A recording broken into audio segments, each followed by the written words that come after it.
மனிதர்கள் எல்லாருமே தன்னுடைய எதிர்காலம் பற்றிய கவலை நிறையவே இருக்குது. அதனால தான் எப்பொழுதுமே யாராவது ஒரு பெரியவங்கள பார்த்தாங்கன்னா, என்னுடைய எதிர்காலம் எப்படி இருக்கும்? நான் ஏன் இவ்வளோ கஷ்டப்படுறேன்? நான் ஏன் இப்படி யோசிக்கிறேன்? நான் ஏன் இந்த நிலையிலே இருக்கிறேன்? நான் எல்லாருக்கும் நல்லது தான் செய்றேன். எனக்கு ஏன் இப்படி நடக்குது? இப்படியெல்லாம் நிறைய கேள்விகள் கேட்குறாங்க. நீங்கள் எதிர்காலத்த பத்தி யோசிக்கிறத விட்டுட்டு, உங்களைப் பற்றின யோசனைகளை வெளிப்புறமாக பார்க்காம, உட்புறமா எப்ப நீங்க பார்க்க ஆரம்பிக்கிறீங்களோ, எப்ப உங்களை சுற்றி நடக்கும் அனைத்து நிகழ்வுகளையும் அனுபவங்களா பார்க்க ஆரம்பிக்கிறீங்களோ, அதற்கான விடை உங்களுக்கு கிடைக்க ஆரம்பிச்சுரும்.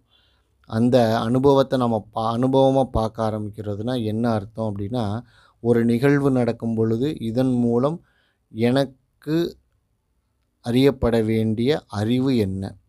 இதன் மூலம் நான் எந்த மாதிரியான அனுபவத்தை பெற இருக்கிறேன்? அப்படின்ற மனக்கண்ணோட்டத்தில அத பார்க்க ஆரம்பிக்கணும். ஒவ்வொரு நிகழ்வையும் பார்க்க ஆரம்பிக்கணும். அது மகிழ்ச்சியான அனுபவமாக இருந்தாலும் சரி, நல்ல துன்பம் தரக்கூடிய நிகழ்வாக இருந்தாலும் சரி. எப்ப அத பார்க்க ஆரம்பிக்கிறோமோ, நம்மளுக்கு உண்டான அனைத்து பதில்களும் நம்மை தேடி வரும்.